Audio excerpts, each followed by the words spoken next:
শখের বশে বাড়ির ছাদে বাগান করার কথা শোনা গেলেও প্রথমবারের মতো হিলিতে ছাদে গড়ে উঠেছে তোতাপুরি জাতের ছাগলের খামার। প্রথমে শখের বশে খামার গড়লেও এখন তা পরিণত হয়েছে বাণিজ্যিক প্রতিষ্ঠানে।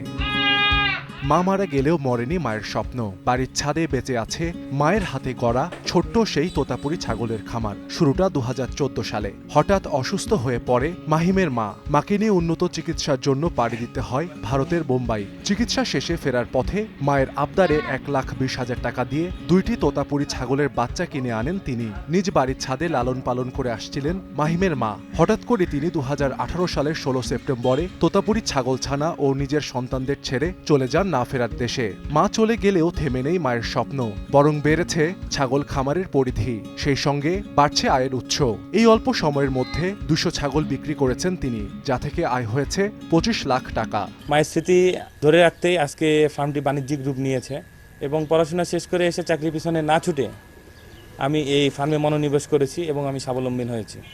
আল্লাহর রহমতে আমার এখানে আজকে 35টা ছাগল আছে। অলরেডি আমি এই কয়েক বছরে আমি 200+ ছাগল সেল করেছি। যারা পড়াশোনা শেষ করে বেকার আছে তারা 1-2টা করে ছাগল নিয়ে ছোট পরিসরে শুরু করুক এবং এই সেক্টরটা অনেক লাভবান সেক্টর। সরকারি পৃষ্ঠপোষকতা যদি পাই এবং সরকার যদি আমাদের মতো ছোট খামারির দিকে দৃষ্টি দেয়, আমার মনে হয় বাংলাদেশের লাখ লাখ বেকার যুবক বসে না থেকে তারা এই পথে অগ্রসর হবে এবং তারা নিজে স্বাবলম্বী হবে এবং এসে আমিষের চাহিদা পূরণে একটি গুরুত্বপূর্ণ ভূমিকা পালন করবে বলে আমি মনে করি। এদিকে নতুন জাতের ছাগলের খামার দেখে আগ্রহ বেড়েছে স্থানীয়দের মাঝে।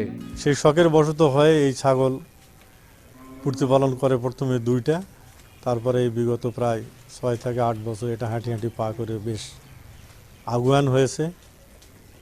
পাশাপাশি অর্থনৈতিক সলভেন্সিটাও বেশ ফিরে আসছে। ফার্ম দেখে মোটামুটি ভালো লাগে আমার, মানে আমি উদ্যোগ নিছি যে এরকম একটা ফার্ম তৈরি করবো আর কি। প্রথম দেখলাম ছাদের উপরে একটা ছাগলের ফার্ম, কিন্তু আমাদের কোনো ক্ষতিও করেনি, কোনোভাবে বুঝতেও পারিনি এই ধরনের যে খামার একটা এত সুন্দর তোতাপুরি ছাগলের খামার আছে।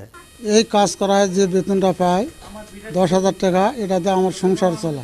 মাইমের বাসা থাকে রাজশাহী চলে যাচ্ছে, বিক্রি হয়ে গেছে। বাচ্চাগুলো যখনই হয় তখনই আমরা যে খামারে অর্ডার পাই সেখানে নিয়ে যাই, পৌঁছায় দেয়। খামার পরিদর্শন করেছেন উপজেলা প্রাণী সম্পদ ও উপজেলা প্রশাসন।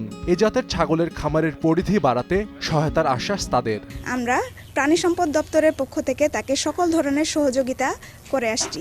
এ ধরনের খামার পালনে যারা উদ্ভূত হচ্ছেন তাদেরকেও আমরা সকল ধরনের সহযোগিতা করব। এই মাহিনকে দেখে আমাদের হাকিমপুরে যত শিক্ষিত বেকার যুবকরা আছে তারা অনুপ্রাণিত হবে এবং তারা এরকম উদ্যোগে নিজের পায়ে স্বাবলম্বী হয়ে দাঁড়াবে বলে আমরা বিশ্বাস করি। আমরা উপজেলা প্রশাসন পরিষদ আমরা এসব বেকার তরুণদের সার্বিকভাবে সহযোগিতা করতে চাই। উচ্চশিক্ষিত তরুণ, কিন্তু সে কিন্তু তার পড়াশোনার ক্ষেত্রের বাইরে এসে এই একটি খুব চমৎকার উদ্যোগ হাতে নিয়েছে এবং সেটি সফলতার মুখও দেখেছে।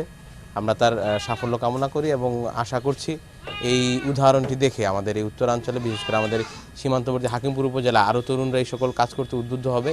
আমাদের প্রাণী সম্পদ খাত আরও বেশি শক্তিশালী হবে এবং এই সম্প্রসারণের জন্য তাদের প্রশাসন থেকে যদি কোনো প্রকার সহায়তার প্রয়োজন হয় আমরা সেই সহায়তাটি তাদের করব। তার খামার থেকে প্রতিটি তোতাপুরি জাতের ছাগলের বাচ্চা বিক্রি হচ্ছে 40 থেকে 60,000 টাকায়। এসব ছাগল বিক্রি হচ্ছে অনলাইন সহ বিভিন্ন মাধ্যমে। সময় সংবাদ, হিলি।